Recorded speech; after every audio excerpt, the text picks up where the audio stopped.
So we'll get our meeting started. We respect and recognize the First Nations within whose unceded lands the village of Kaslo is situated, including the Ktunaxa, the Snipes, and the Silt people, and the Indigenous and Métis residents of our community.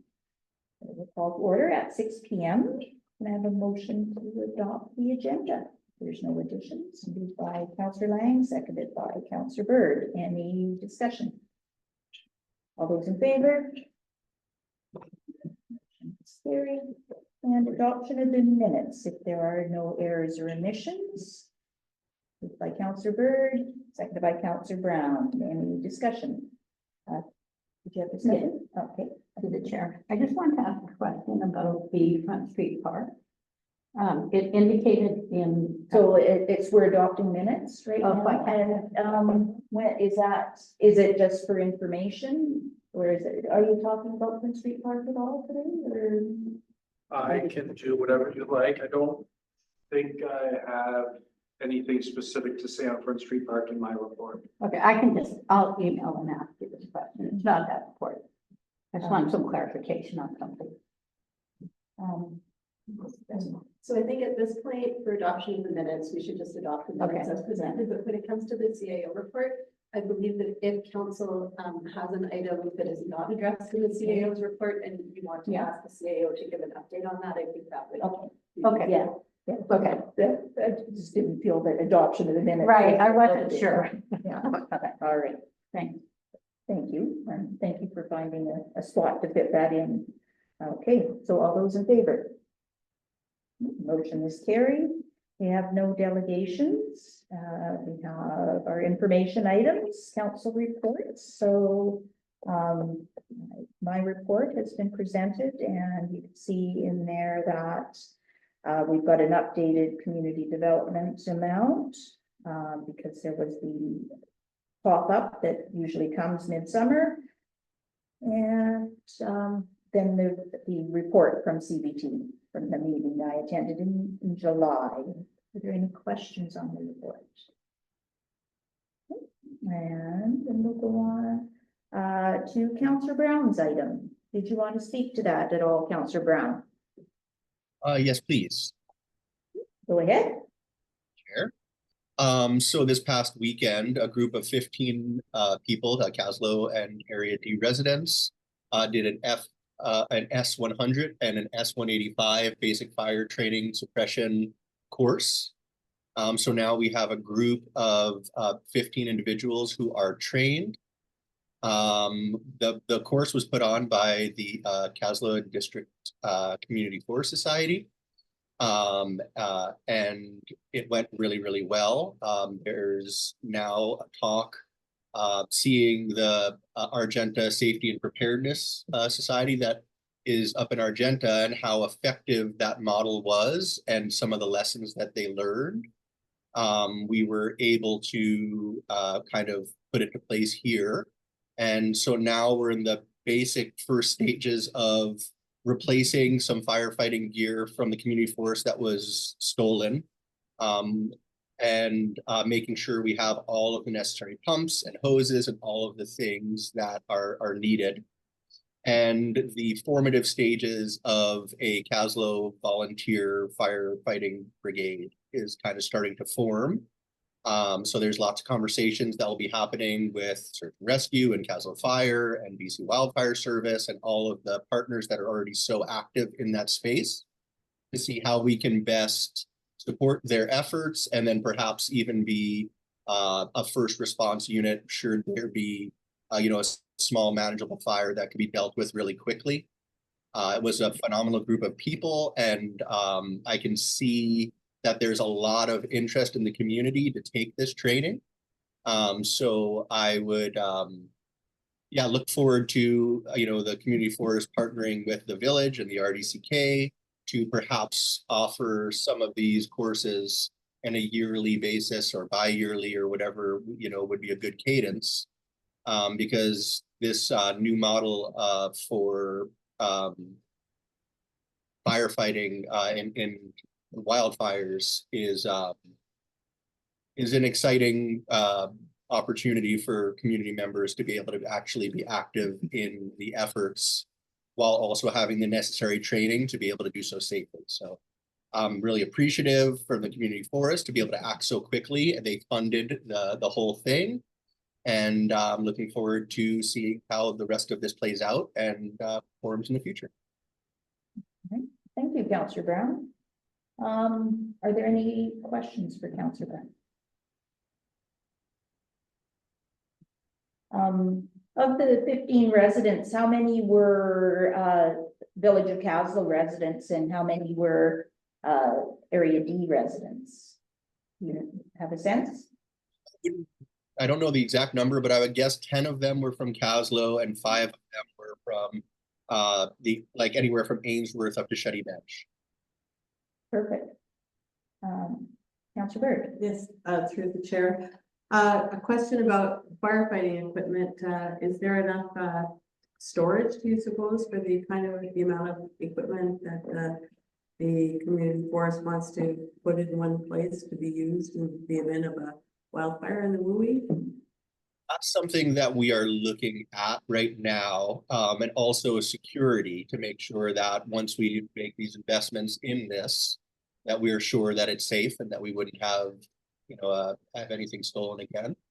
So at this point, we're coming up with a list of all of the things that need to be replaced and that we might like to have, and then looking at where the safest place to store that is, and then how to ensure the security of it as well. Supplemental? Or? Just that, just keep us informed, and maybe there is some way that the village could help with that kind of a thing, like even like a CCAN in Public Works or some kind of, who knows, but if there's run into difficulties on that score, then maybe I think wise to make sure that it succeeds and that the equipment is available in an easy to get at spot and safe. Absolutely. Advised. Yeah, don't they have a CCAN stored on municipal land up at the aerodrome? They do. Yeah. We're looking at, if that is sufficient for space wise, which it should be, and just how to get security cameras and things in that area to further, secure that CCAN to ensure that it can't just have bolt cutters and then they're in kind of thing. In your list of organizations you're coordinating with, it'd probably be a good idea. You might have just missed mentioning Jessie. Of course, Jessie actually is part of the community forest. She's an admin for the community forest. Oh, okay. I didn't know that. That we've been really fortunate to have Jessie working with us. And she's been integral in helping to make sure the whole thing could happen. And we've been in lots of conversations where Fire Smart can kind of overlap with the efforts that we would be taking as well. Yeah, and I think they'll just need to keep in mind the training is only good for 1 year. I think the certifications, so the timing of getting the training is probably quite important. So with the people who were just trained, they would need training again mid-season next year, right? If something happened. So I think trying to do a spring training session and starting to plan it now is probably a good idea, because I did some looking into it when I saw your email. So it's a great idea to start working towards the same kind of organization that Argenta has. And one thing I will say to that once you've taken the physical course, there's an online course that's really easy where you can just recert really, really quick. So once taken, all 15 of us next year in August, when it comes, we can go online and within an hour be recerted all the way up to the 185 that we have. Excellent. All right. Well, thank you very much for that, Councillor Brown. All right. So we have no committee minutes. So we'll move to staff reports. Thank you, Mayor Hewitt. UBCM convention coming up mid-September. There's an opportunity to make staff appointments with ministries, agencies, commissions, corporations. We have until August 21st to book a meeting. or we can try to make a meeting at the appointment desk once we're all there. And at this time, staff are inquiring about a meeting to discuss fire smart funding for non-residential buildings. If there's any other meetings that council's interested in, please feel free to let us know. Yes, meeting with RCMP. You got it? Okay. Yeah, just for council's benefit, on the day that I was coming back, I was sitting at the ferry landing when I got a call from Corporal Venema that they needed to do their quarterly meeting with me. And I was just on my way home and Corporal Venema was going on vacation the next day, so it had to work that afternoon. So we made it work, and they are fully supportive of us going and reiterating our request for the fourth member. We're one of the very few detachments in the province that still have only a 3-person detachment. So it's not a request that is unusual, like we should be getting what other even smaller communities already have. So I said I'd be happy to have council make that request again, and with their full support. And that was the only thing I had asked them, if there were any other items that we could bring forward to support them as well. And since the admin time has been increased for them, that was the only other ask they had had in the past. And because that was achieved, they're happy with just trying to get the fourth member. Councillor Reed, but So what do you mean by admin time for that? well, they used to have only like 3 days, part days, but it's been expanded to 5 days because they were busy enough. And that's when we lost our admin staff. Oh, right. Any other meeting requests that you want staff to put in? Councillor Brown? No? All right, thank you. Thank you. Regarding legal matters, boat club agreements, so staff met with the boat clubs and more or less massaged out some of the wording. And then those agreements were sent to a lawyer. The question staff had was, can we make the term of these lease agreements the same as what the village has with the province for leasing the entire marina area? Goes till 2036. So had a quick call with the lawyer today and hopefully get a final answer and opinion from the lawyer by the end of the week. And then we can try to button things up with the boat clubs. But I haven't heard any major concerns coming back from them. The items that were kind of different where there was in regards to insurance, and they were going to go away and make sure that they didn't have any major issues with it and then get back to us. I haven't heard anything yet, so hopefully we're good. Beer garden, you'll recall that council approved beer garden license for the baseball softball association playoffs. And so they netted $1,200 back to their organization. Personnel matters, we had our deputy clerk treasurer, they retired last Friday, their last day. And so right now we're operating with a reduced staffing level while we fill positions. And the key position that we have put in place to replace the outgoing is the deputy treasurer. So we're planning to do an interview tomorrow with an internal applicant. Hopefully all goes well. And after that, we'll schedule interviews for an accounting assistant position that would help support the deputy treasurer. Land administration.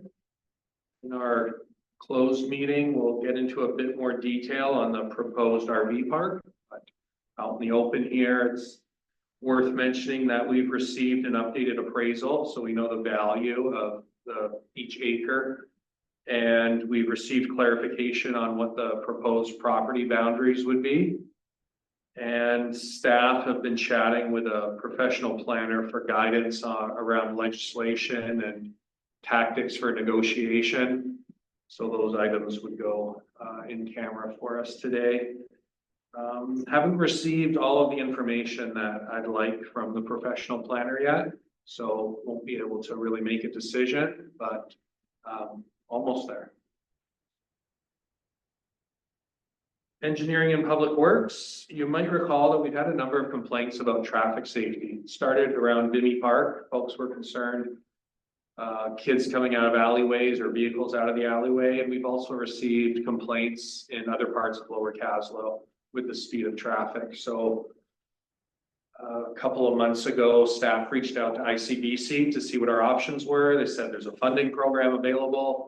And staff said, okay, well, let's get some funding and figure out what we can do. So proposals or a request for proposals went out to the third parties that would provide an assessment through ICBC.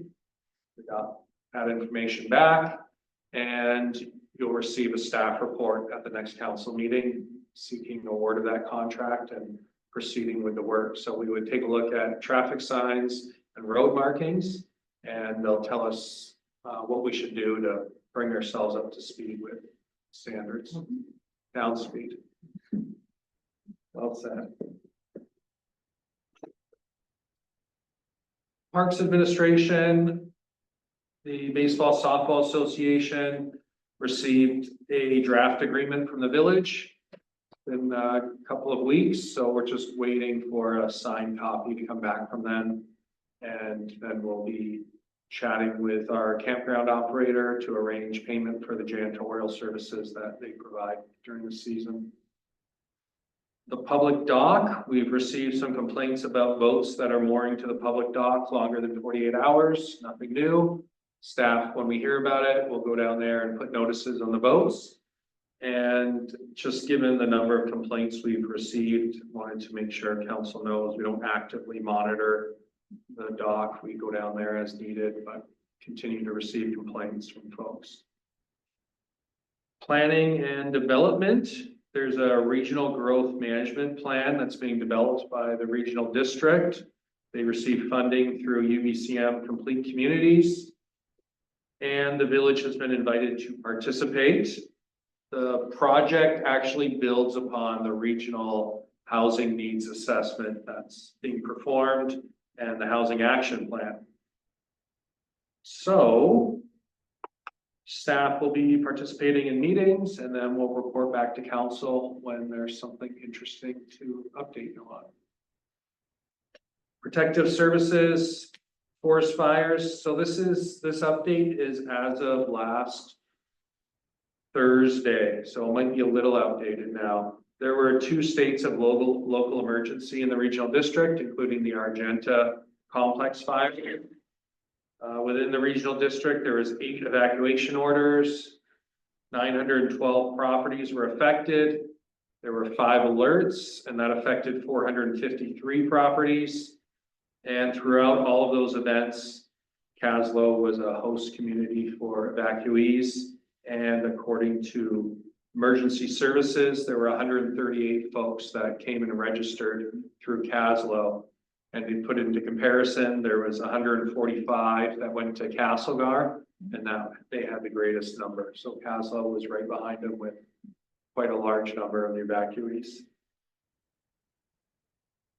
Emergency and Disaster Response Act. So you'll recall at the AKVLG conference, there was quite a discussion about the Emergency Program Act that was then replaced by this Emergency Disaster Response Act. There's regulations that we're anticipating are going to come into effect with the new act.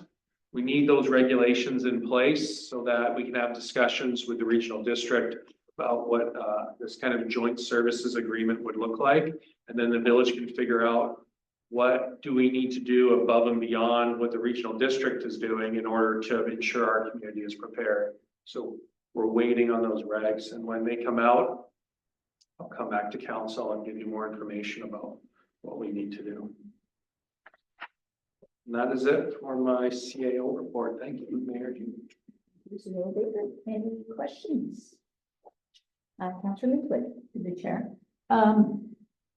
For the, like if we are able to do a longer lease at the boat club, would that also hold true for other properties in Kaslo where we lease to people? 'Cause I know other groups have asked for longer leases.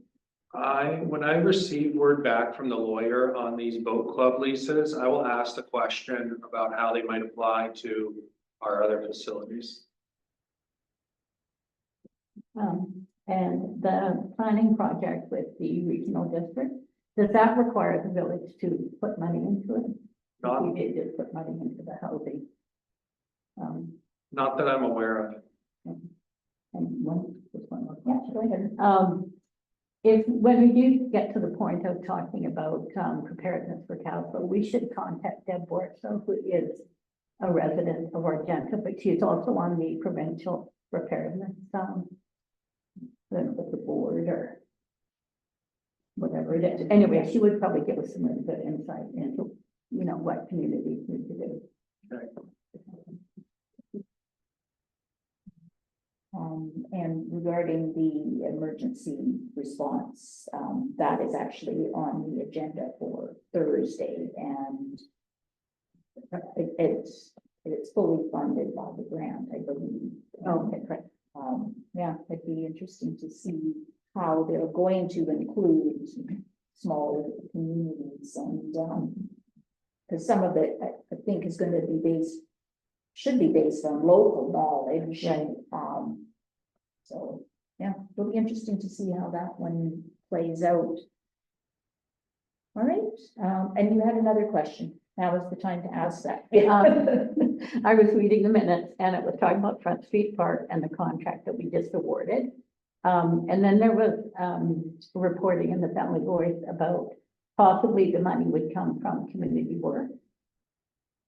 But I thought that our grant covered anything we still needed to do on the park without having to take money from anywhere else. I would need to look at the budget spreadsheet to see exactly where money is coming from to fund that project. Okay. I don't have it on me. I'm pretty sure we had enough money. In fact, we thought we would have money left over to contribute to a different project. To my knowledge, Yeah. it's Front Street Park is fully funded and covered. I think there was $185,000 in the budget. And we're gonna spend something like 105, 110. So there's going to be money left over that we'll then need to chat with the grant bodies about how we can use it for other work. And regarding that, the grant that we received for Front Street Park didn't cover 100%. Right. So some of it will probably come from other sources within the village, whether it was Park Reserve or CDP. I remember that being one of the sources of funding, and it will only cover certain things. I can't remember whether sidewalk replacement was part of it, and that will, because that's a municipal responsibility, so that would have to be covered by from one of our sources, so. Okay. But definitely not 100% Right. from our own sources. And it sounded like Corporate Officer Alloway, you found something? If the place I'm looking is the right place, it says Parks Reserve. Okay. Okay, that's great. Thank you. Okay, next one, I'm excited for this because it looks lots of jam-packed with wonderful information. The Q2 Municipal Progress Report. I was excited to read it. So did you want to walk us through that? Yes, thank you, Mayor Hewitt. So I think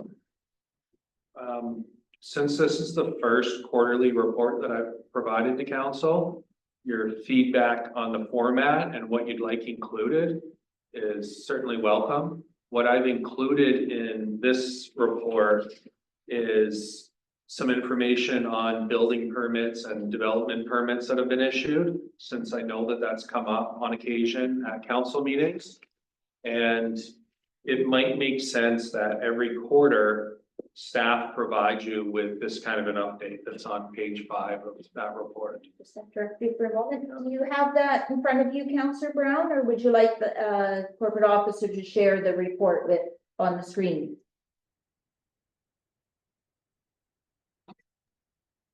Through the chair, I can open that on my computer. Did anyone else want it shared on the screen? Would that make it easier? And then actually then the Valley Boys could see it as well.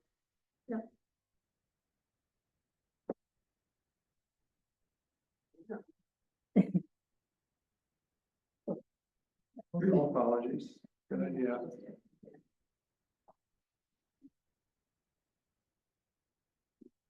You can all talk amongst yourselves. Technical stuff up to speed. So you can continue with your preamble then, and we'll go into details once the report's up. Okay, so for the permit section, we've given you 2022 and 2023 and year-to-date 2024, and nothing stands out to me as a concern. It seems like everything is more or less on pace. Nothing too crazy going on there. Other than you can see coming out of COVID, there were more building permits being issued, and we seems to have dropped off a bit in the last couple of years. And I can say that reflects a recent appraisal report that I read talking about the Kootenay region and how building permits everywhere, not just Kaslo, have taken a bit of a dive following COVID. So nothing alarming there is how I would frame it. To the chair. It does give a status, but the concern I'm hearing in the village is the length of time to get them. So I don't know if you would reflect that in a report, but that does seem to be a concern with the community member. I've heard that from several contractors. So right now we have one that I would say is overdue, taken longer than it should have, relating to a building permit. And I think the other ones likely were due to this changeover in staff we've had. Not just the CAO leaving and all of the planning responsibilities falling to the rest of staff, but also then our legislative assistant going on the 1-year leave and another gap there again. So some of the delays could have been caused there. And what you'll likely see by this time next year is that when it comes to our objectives and measures, which is later in this report, we need to find a way of measuring our performance with respect to building permits and development permits. And so typically it's how long did it take to process one? That's typically the performance indicator that gets talked about on these things. I don't know if it's the best way because there's all these different variables, but if you bear with me, I will probably use that as our performance indicator when it comes to processing of permits. But it just might take me through the end of this year to get that put in place. But definitely staff feel it as well. We feel that tension. So that is the municipal services section, really thin. There's only planning in there. So if there are other things council would like to see reported on, then they can be added. The next section is an update on capital projects. So you'll note that on the left-hand side of the table, it identifies the different areas of operations. And that's the same as with our objectives and measures as well. When we go through those list of tasks, so to speak, that staff have been assigned, we break it up by area of our operations. With respect to capital projects, they get assigned to a different area of operations. So each project is kind of allocated accordingly. We've given you what the budget figure is. We haven't given you what the current value is, how much we've spent or how much is remaining, because you'll find that detail in the financial report. So we're just giving you the budget here and who's been assigned the work. You're given a status update. You'll recall last council meeting, our manager of strategic initiatives gave you a bit more detail on the statuses. So this is just high level, letting you know when we think it'll be completed and then any notes that staff felt were relevant for each project.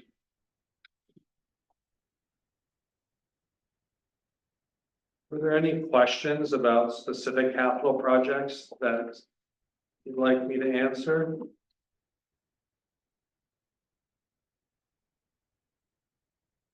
Any questions? Councillor Lang. Yeah, through the chair, just confirming what I'm reading here is the Kaslo South RFP issued in the third quarter, so we will be seeing some movement in that area. Yes, when I was writing this report, I realized we had allocated money as part of the budget. Mhm. And so that's when I realized we need to issue an RFP and get it going. And there's, yeah, so that one needs to get moving. Well, that's great news.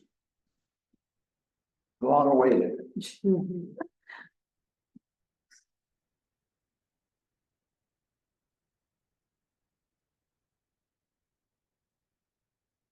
Shall I keep moving? Yes. Okay, municipal objectives and measures. So you'll recall that we put these together. I think it was in about May or June. We were writing the annual report, and that annual report requires the municipality to have objectives and measures. And so what staff spent time doing was trying to marry that with council's strategic priorities that you had developed back in 2023.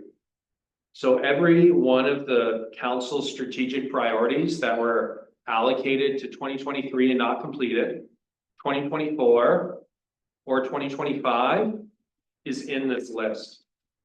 What's missing is mostly 2026, 2027, things that are still far off. And what we've given you is an update on where the objective is at and some notes, details that might be of interest. And if there are any questions about specific objectives, be happy to answer them. Or if you want me to highlight or go through any areas, feel free to let me know.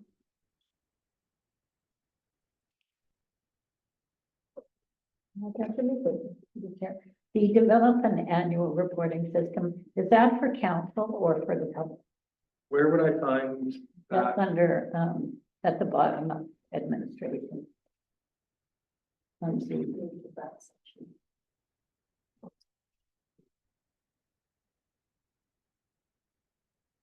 Could you ask the question again, please? So is that for council or is that for the public? Or both? Both. So the annual reporting system, this statement relates to the annual report that the village is required to submit to the province every year. And so that's where we're trying to marry council's strategic priorities with this statutory requirement. And I'd say in some respects, what you're looking at right now, this table is kind of a large piece of it. And then coming back to you quarterly would be another piece of it.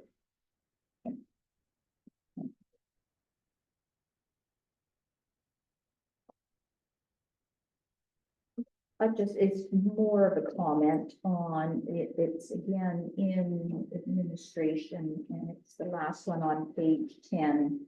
That says ensure people with disabilities can access village information.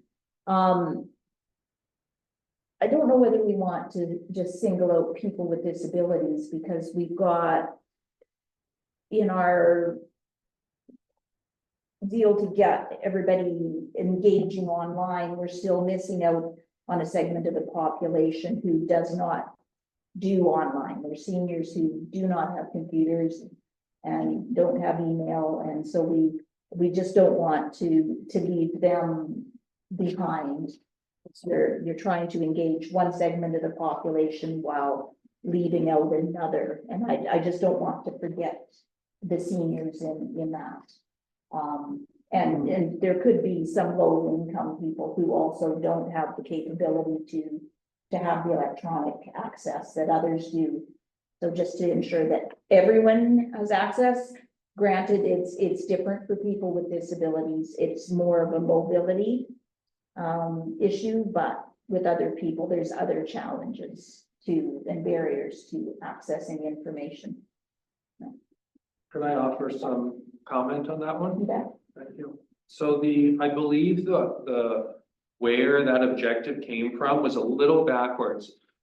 So when I read the council strategic priorities, there was a statement referring to accessibility. Those with challenges accessing village information. And so it kind of fell under this advocacy type topic. And so that's why the measure exists. In order for that measure to be placed on this table, staff needed to come up with an objective that it was trying to accomplish. And so we read the accessibility committee terms of reference and inserted the objective for the accessibility committee. That kind of makes sense. So that's how it came about. And certainly I'm sensitive to the comments of council about ensuring information is being effectively communicated to the public. And I'm hoping that some of the other measures and strategies we have, if we implement them, will help deal with part of that. I can't see you online, Councillor Brown, because of the way my screen is, but did you have any questions? Yeah, just through the chair, I guess not so much a question as directly above where it just says improve public communication systems. I guess that would be kind of hand in hand with what we're speaking about and just ensuring that all demographics in Kaslo, that we're aware how they're looking to communicate and that we're trying to tick as many boxes as we can to ensure that a broad group of the public all are able to access the information in a way that's most, familiar and accessible to them. Thank you.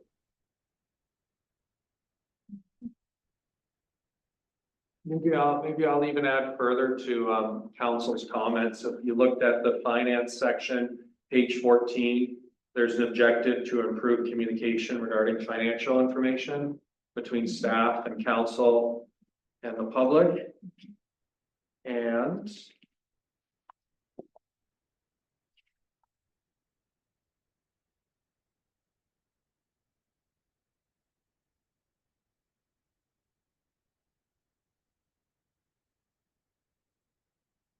I believe that's it. But I think on a few occasions now, I've heard council talk about communication. Just to let you know, in the background here, one of the things staff are working on is having the website have a place where folks can subscribe to emails from the village. So if there's an RFP being issued or a community event that's upcoming or an update to a bylaw, they can select which types of updates they would receive by email automatically. So it's one way to help communicate with those people who do have access to the internet, and there's certain topics they want to be updated on. So you can imagine, contractors in the area, if there's an RFP or RFQ being issued or a tender being issued, they would probably want to be on that distribution list. So little things that we're trying to work on, and perhaps once we get our full complement of staff on board, then staff can sit around our table and try to figure out how do we do a little better on the social media piece. I don't think it's too often that we put out any information. When we do, it's it's just kind of infrequent. If we can be a little more habitual with it, it might help. And just a word to the wise, if we're advertising anything for Legacy Park, there is a Legacy Park in Lethbridge. I shared the post about our birthday party and in Legacy Park, and then I posted it, looked at it afterwards, and it had it in Lethbridge. So I had to figure out how to go back in and amend my post to say Legacy Park at Kaslo. So who knew? Sorry, go ahead. Councillor Bird? Through the chair, maybe I'm jumping ahead here, but I'm looking at a review and amend bylaws to foster business retention and expansion. And the only strategy is to review and amend the zoning bylaw.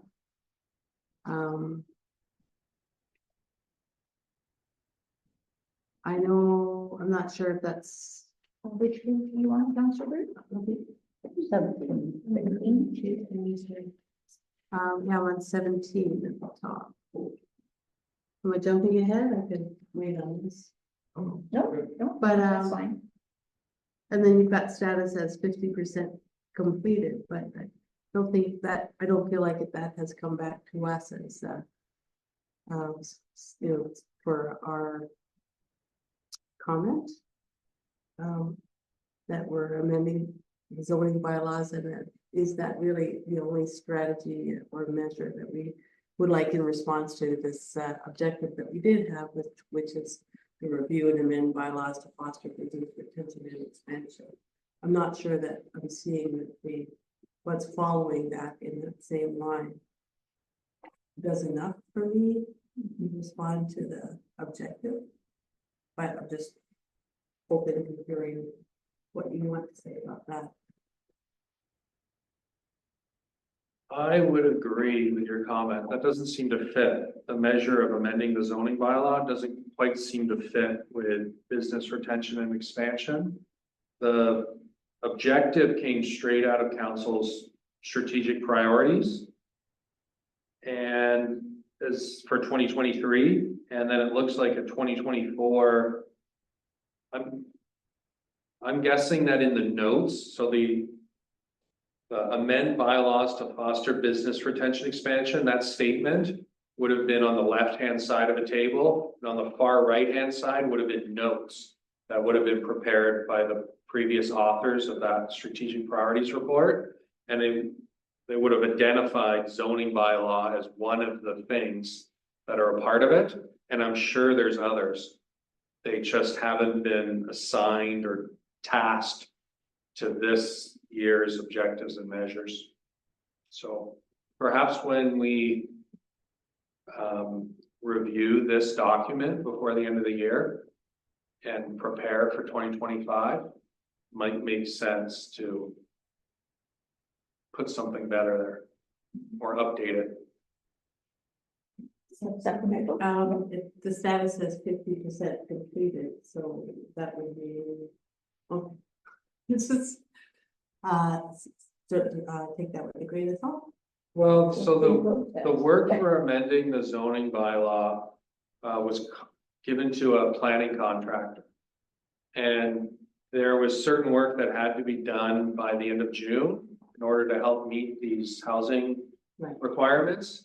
And so it's estimated that half of the work that they needed to do has been done. And there's another 50% that needs to be done before the end of December.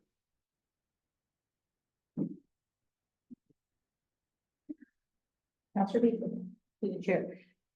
So the parking requirements of the zoning bylaw. I don't quite understand, because what I was thinking the parking requirements meant were when people are, you know, redeveloping their business or adding on to it, then there's a requirement to add a certain amount of parking spaces that are impossible to do downtown. So that, to me, was the parking requirement. So I don't understand how the zoning bylaw fits into that.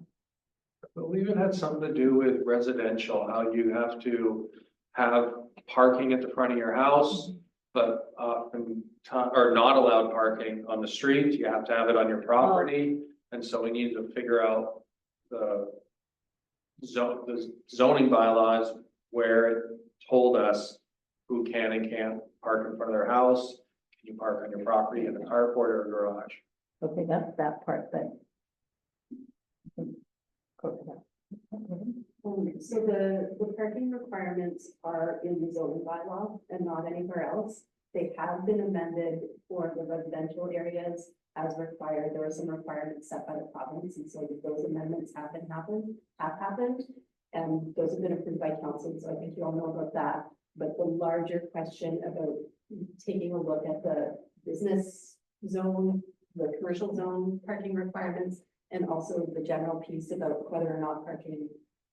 You've seen a bunch of development variance permits in the last 6 months where people have just been asking to park forward in the front face of the principal dwelling. And so the question about whether or not that needs to be updated is something that is part of the larger zoning bylaw update, to bring the entire zoning bylaw into alignment with the new OCP. And that piece hasn't happened yet.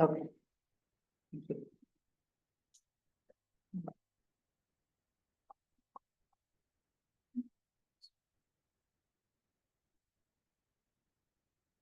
The last section of the quarterly report is a financial report through the end of June and provides council with an update of the major areas of our operation. Revenues on one side, expenses are on the other. And generally speaking, our revenue is on track and our expenses are low simply because major projects are not at the point where we've spent a ton of money or collections that are due to others have not yet been paid. But generally speaking, staff don't have any concerns with the budget. Reflected all the time. So that would be I think from staff's point of view, the kind of the format or what you want to see in a quarterly report. This is where we're at so far. And maybe just to touch on the financial report piece, obviously it's council's the one who's responsible for the finances of the municipality. And so one way in which we can demonstrate to the public that council is actively engaged in that is through these quarterly reports. Thank you, Mayor Hewitt.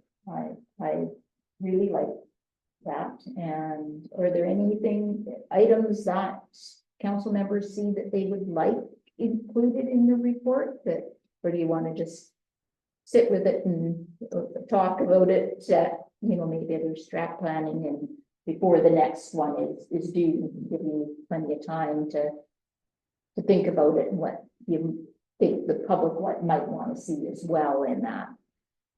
So obviously a lot of work has gone into preparing this report for council to review and for the public to see. So it's very much appreciated.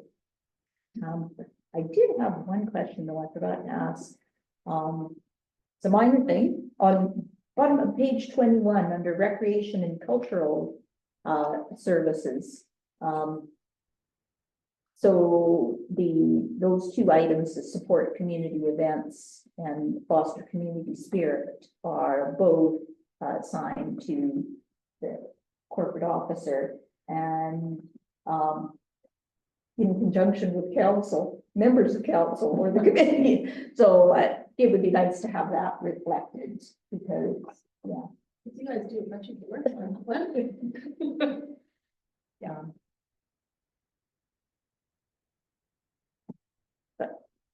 Other than that, it's great. I'm happy with it. All right.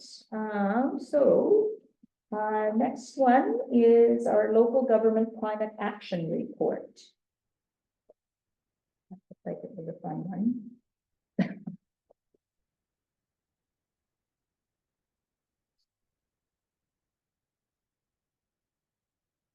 Questions on that report?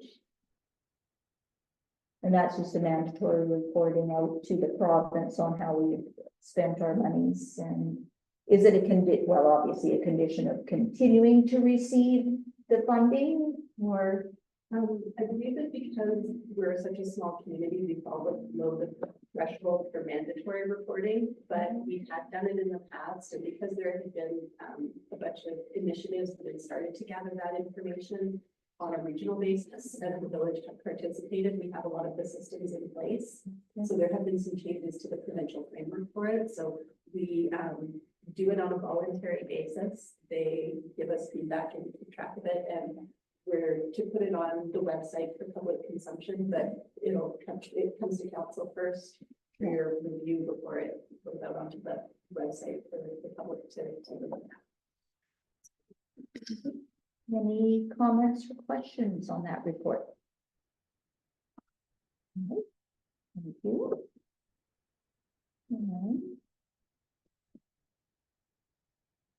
Okay, next item is the permissive tax exemption application summary. And with a note that there is a new application this year. From the Kaslo District Senior Citizens Shelter Society. An exemption. And we've got a huge number of exemptions. A huge number. So 6.98% of all of our taxes or our assessed value of property. Is that what that means? I believe it's about 3% of all property value. Okay, right. Exemption, and about 7%. The value of those exemptions equates to about 7% of all taxes collected. It's a big number. And so the timeline, the finalization was in October, wasn't that correct? Yeah, so there's an October 31st deadline from the province, well, from BC Assessment Authority, so that they can enter this information, so it will take effect for the 2025 calendar year taxation year. So on the schedule there, it's a bit small for you to see it, but the information is just being presented to council at this point, so that there's plenty of time for it to be digested, and then we will have a draft bylaw at the next meeting coming back to provide full exemptions for this. And if council so chooses, we can come up with some options for how council could contain those costs. And so we'll look at what some other municipalities do for in the way of policy to try and find a fair and equitable way to provide the benefit, but maybe within some parameters that are set by council. Yeah, because at this point, we do not give priority in our grant funding to organizations that do receive a permissive tax exemption. We discussed the emergency services building for the RDCK and interior health. Did we learn anything since we spoke last week? No, but I did think a little bit more about that one, particularly with the emergency services building. And I think that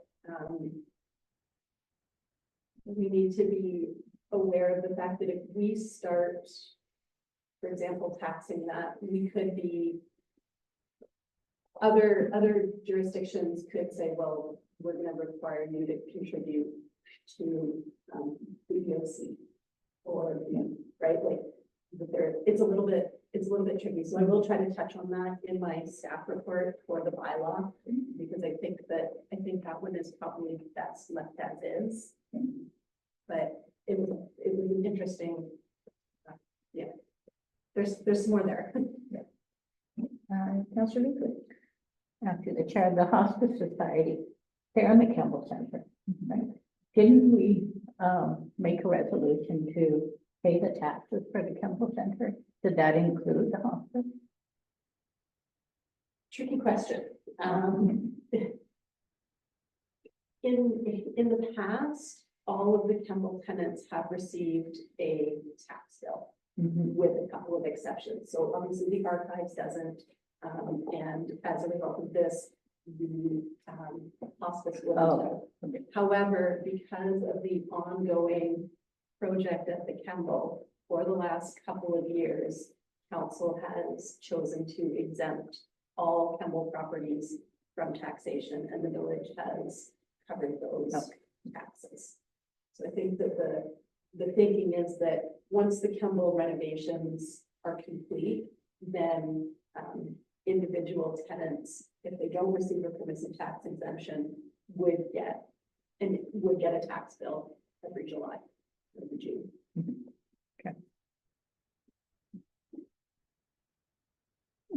Any other questions on that item?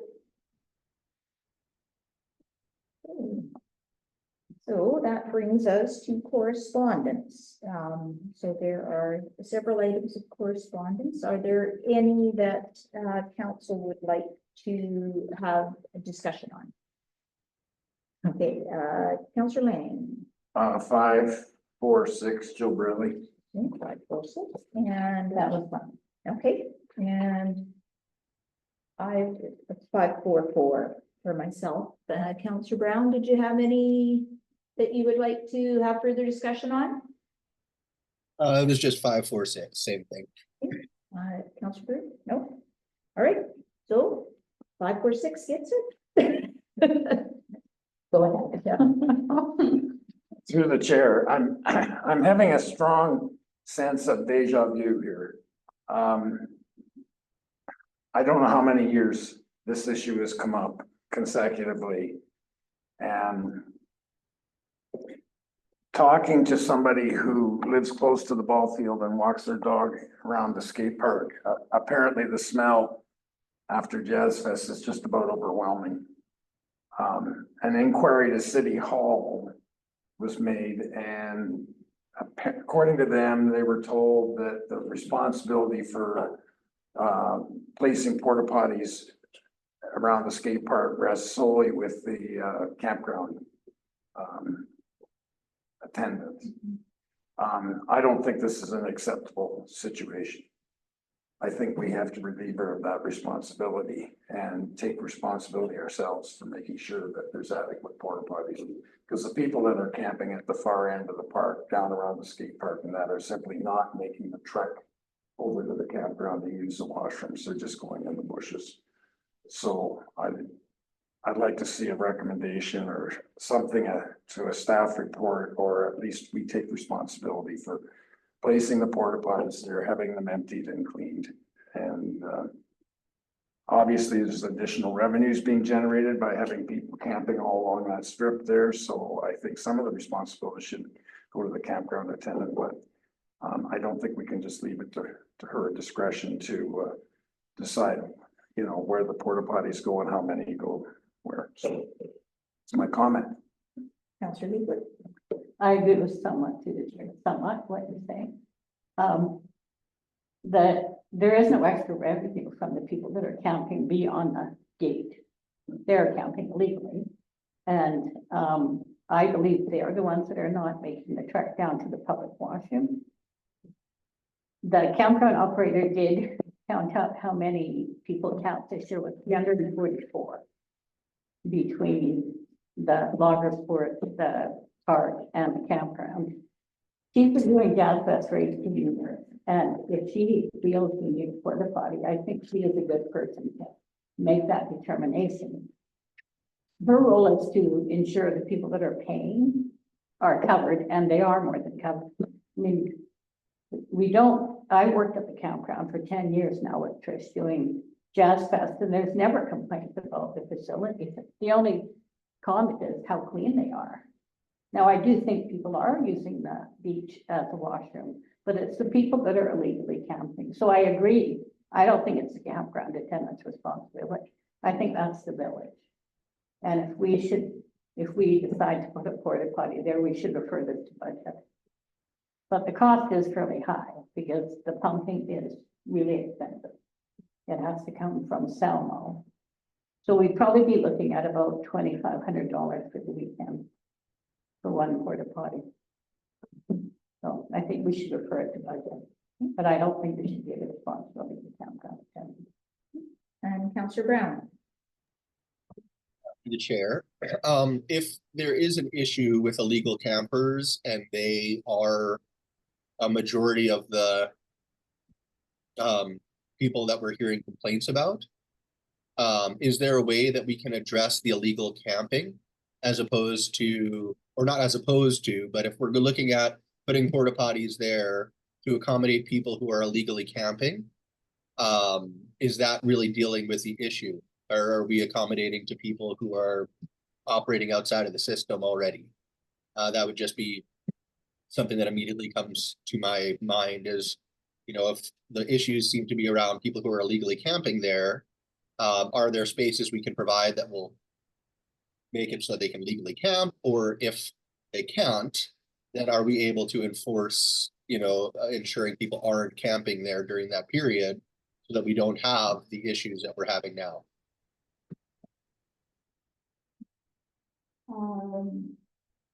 So I'll just let that rest with staff rather than debating what could happen. Staff can consider options for us because it's another year now and we now have ample time and we can talk about it and as Councillor Leafwood said, make a note that to talk about that during budgeting, whether that's something that we should be doing just as a matter of course on our own.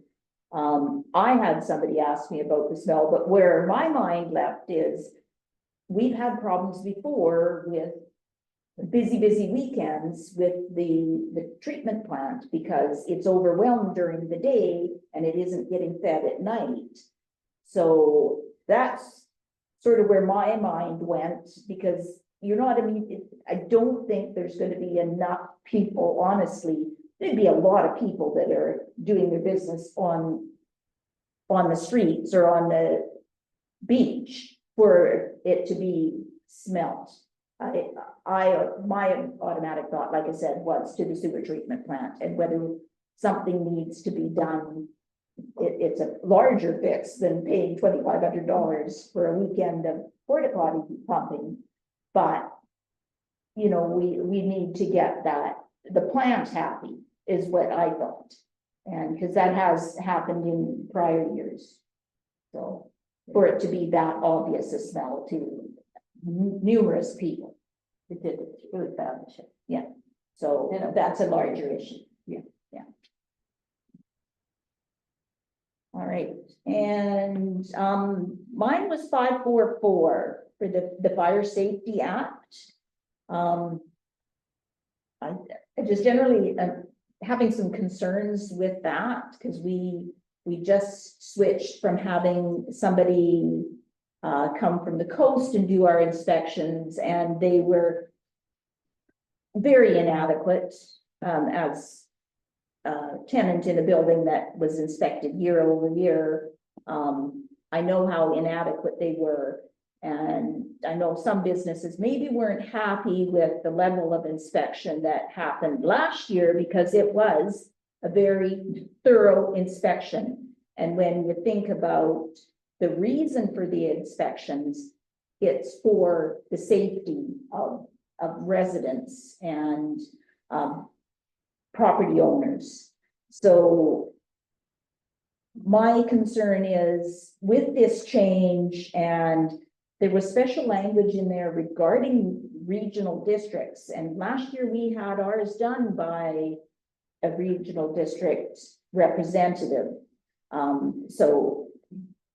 And because they're getting special dispensation for assistance with that, where does it leave a small municipality? Right? Are we getting the same thing? Because the regional district is more, it's got more staff. We don't have our own fire department. It's a contract. We're a part of a service with the regional district. So I just wanted to flag that. I think that's a bigger concern for us, or it potentially is. So you know, it's a couple of years, or for the next year, it's gonna be rolling out. I found it odd that it was the fall of both years that they were doing it, not, you would think it would go from fall of 2024 to spring of 2025, rather than jumping to 2025 in the latter part, so. Anyhow, that, I just wanted to mention that, and I'm sure staff is sharing some of those concerns as we see how that rolls out, and how it's going to impact us. All right, and last is the circulation package, if there was anything council had seen in there. All right, so that brings us to question period. Are there any questions, Rachel? No, I don't have any thanks. All right. Thank you, and thank you for joining us tonight. And so we have no business and no late items. And to your question, they're information items, so they're just automatically received, so we don't have to make a motion for that. So the recommendation is that council now recess and reconvene in camera with the public excluded under sections 91A and E of the community charter to consider matters relating to employees and to the disposition of municipal property. Moved by Councillor Brown, seconded by Councillor Leafwood. Any discussion? All those in favor? It's carried. So we are now in